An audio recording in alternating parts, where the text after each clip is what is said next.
할렐루야, 수완이 아닌 교회 성도 여러분, 또 아침 묵상 오늘의 말씀에 참여하고 계신 모든 여러분, 지난밤도 평안하셨습니까? 복된 화요일 아침입니다. 오늘도 주님께서 주시는 말씀과 함께 이 고난 주간을 승리하며 나아가는 귀하고 복된 하루가 되시길 바랍니다. 오늘 주님께서 저희들에게 주시는 본문 말씀은 마태복음 26장 69절에서 75절까지의 말씀입니다. 통곡에 밤을 뚫고 흐르는 끝없는 용서의 강이라는 제목으로 여러분들과 함께 또 은혜를 나누도록 하겠습니다.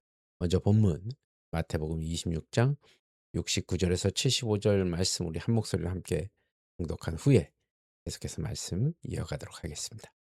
마태복음 26장 69절에서 75절 말씀. 베드로가 바깥들에 앉았더니 한 여종이 나와 이르되 너도 갈릴리 사람 예수와 함께 있었도다 하거늘. 베드로가 모든 사람 앞에서 부인하여 이르되 나는 내가 무슨 말을 하는지 알지 못하겠노라 하며 앞문까지 나아가니 다른 여종이 그를 보고 거기 있는 사람들에게 말하되 이 사람은 나사렛 예수와 함께 있었도다 하매 베드로가 맹세하고 또 부인하여 이르되 나는 그 사람을 알지 못하노라 하더라. 조금 후에 곁에 섰던 사람들이 나와 베드로에게 이르되 너도 진실로 그 도당이라 내 말소리가 너를 표명한다 하거늘. 그가 저주하며 맹세하여 이르되 나는 그 사람을 알지 못하노라 하니 꽃달기 울더라. 이에 베드로가 예수의 말씀에 닭 울기 전에 내가 3번 나를 부인하리라 하심이 생각나서 밖에 나가서 심히 통곡하니라. 아멘. 오늘 우리가 마주하는 마태복음 본문 말씀은 성경에서 가장 가슴 아프면서도 지극히 인간적인 실패의 기록을 담고 있습니다. 주와 함께 죽을지언정 결코 주를 부인하지 않겠나이다라고 호언장담했던 수제자 베드로가 서슬퍼런 로마 군병의 칼날 앞이 아니라 고작 이름 없는 한 여종의 날카로운 질문 앞에 모래성처럼 허무하게 무너져 내리는 장면을 볼 수 있습니다. 고난주간의 한복판에서 마주하는 이 본문은 단순히 베드로라는 한 개인이 비겁함을 폭로하는 데 그치지 않고 오히려 이 말씀은 거울이 되어서 주님을 사랑한다고 고백하면서도 세상의 눈치와 작은 손해 앞에서 너무나 쉽게 신앙의 절개를 꺾어버리는 우리 자신들의 민낯을 적나라하게 마주보게 하는 장면입니다. 베드로의 처참한 무너짐은 거대한 국가적 박해나 생명을 위협하는 고문 때문이 아니었습니다. 그것은 대제사장의 뜰이라는 지극히 일상적이고도 사소한 공간에서 찾아온 작은 두려움으로부터 시작되었습니다. 당신도 갈릴리 사람 예수와 함께 있었다라는 그 여종의 말 한마디에 베드로는 소스라치게 놀라며 나는 네가 무슨 말을 하는지 알아듣지 못하겠노라고 발뺌합니다. 자신을 예수의 제자로 인정하는 순간 겪게 될지도 모를 사회적 소외와 불편함이 그의 위대한 신앙 고백을 단숨에 삼켜버린 겁니다. 우리의 삶 또한 이와 다르지 않습니다. 이번 한 번만 적당히 넘어가자. 이 상황에서는 침묵하는 것이 지혜로운 처신이다라는 아주 사소한 타협들이 하나 둘씩 쌓여가고 어느새 우리는 주님과 멀찍이 떨어진 자리에 서 있게 됩니다. 고난주간은 내가 베드로처럼 미풍에도 흔들리는 연약한 존재임을 정직하게 시인하는 시간입니다. 나의 완벽함이 아니라 나의 철저한 무력감을 인정할 때 비로소 우리를 위해 말할 수 없는 탄식으로 중보하시는 주님의 은혜를 더 깊이 의지하게 되는 것입니다. 우리가 더욱 경계해야 할 사실은 죄와의 타협이 지닌 무서운 가속도입니다. 베드로의 부인은 한 번의 실수로 매듭지어지지 않았습니다. 장소를 옮겨 도망치듯 나간 앞문에서도 또 다른 여종이 그를 지목하자 이번에는 맹세하며 부인했습니다. 곁에 있던 사람들이 그의 갈릴리 말투를 근거로 몰아세우자 결국 베드로는 예수님을 저주하면서 부인하기에까지 이릅니다.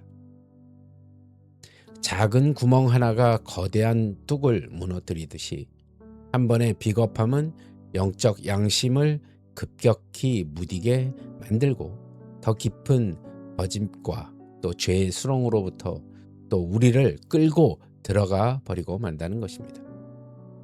오늘 말씀은 우리 삶 속에 은밀히 자리 잡은 반복되는 죄의 습관을 엄중히 돌아보게 합니다.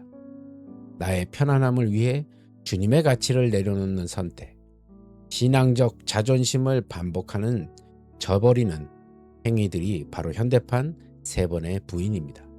베드로의 비참한 궤적을 거울 삼아 우리를 올가내고 있는 죄의 고리를 단호하게 끊어내기로 결단하는 영적 용기가 절실히 필요합니다.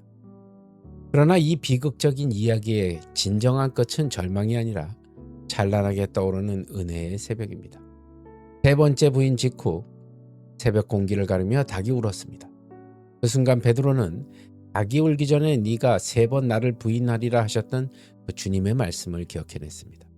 그는 곧장 밖으로 나가 심히 통곡했다라고 기록되어 있습니다. 그 눈물은 자신의 초라함에 대한 자책을 넘어서 자신의 배신을 이미 다 아시면서도 끝까지 사랑의 시선을 거두시지 않은 주님의 긍휼과 마주한 회개의 눈물이었습니다. 주님은 베드로를 영구히 실패자로 낙인 찍어버리지 않으셨습니다. 오히려 부활 후 디베랴 바닷가에서 그를 다시 찾아가 내가 나를 사랑하느냐 물으시며 무너진 영혼을 어루만지셨고 다시금 사명의 길로 세우셨습니다. 성도에게 중요한 것은 일생 동안 한 번도 넘어지지 않는 무결함이 아니라 넘어졌을 때 주저앉지 않고 주님의 십자가를 향해 다시 일어나는 회개의 방향성입니다. 사랑하는 성도 여러분, 베드로의 이야기는 실패로 끝나는 비극이 아니라 무한한 은혜로 완성되는 복음의 대서사시입니다. 베드로는 주님을 3번이나 처절하게 부인했지만 주님은 그를 단 한 번도 포기하지 않으셨습니다. 우리의 삶에도 베드로와 같은 비겁한 도망과 뼈아픈 눈물의 밤이 존재합니다. 하지만 고난주간에 그 주님은 바로 그런 우리를 위해 모욕을 견디시고 십자가의 길을 묵묵히 걸어가셨습니다. 이번 한 주간 베드로가 쏟아낸 그 통곡의 의미와 우리를 여전히 자비롭게 바라보시는 예수님의 시선을 동시에 가슴에 새기며 다시 십자가 앞에 겸손히 서기를 소망합니다. 비록 넘어졌으나 주님의 강한 손에 붙들려 다시 일어난 제자로서 마지막 날 영광 중에 주님을 맞이하는 우리 모두가 되시길 우리 주 예수 그리스도 이름으로 간절히 축복합니다. 기도하시겠습니다. 주님, 우리를 끝까지 사랑하시는 주님, 오늘도 그 주님을 기억하며 주님을 의지하며 나아갑니다. 오늘 하루의 삶 가운데서도 주님의 사랑을 전하는 자들이 될 수 있도록 인도하여 주시옵소서. 모든 것 주님께 감사드리오며 나사렛 예수 그리스도 받들어 간절히 기도드리옵나이다. 아멘. 여러분, 오늘 말씀을 기억하시면서 나의 모든 허물을 덮으시는 그 주님의 신실한 사랑을 굳게 믿고 신뢰하는 특별히 고난주간이 되시길 바랍니다. 여러분, 실패의 그늘에 머물지 마시고 나를 먼저 찾아오시는 주님의 은혜를 힘입어 다시금 사명의 자리로 나가는 오늘이 되시길 바랍니다. 저는 또 내일 말씀으로 여러분들 찾아뵙도록 하겠습니다. 여러분, 오늘도 주 안에서 평안하십시오. 샬롬.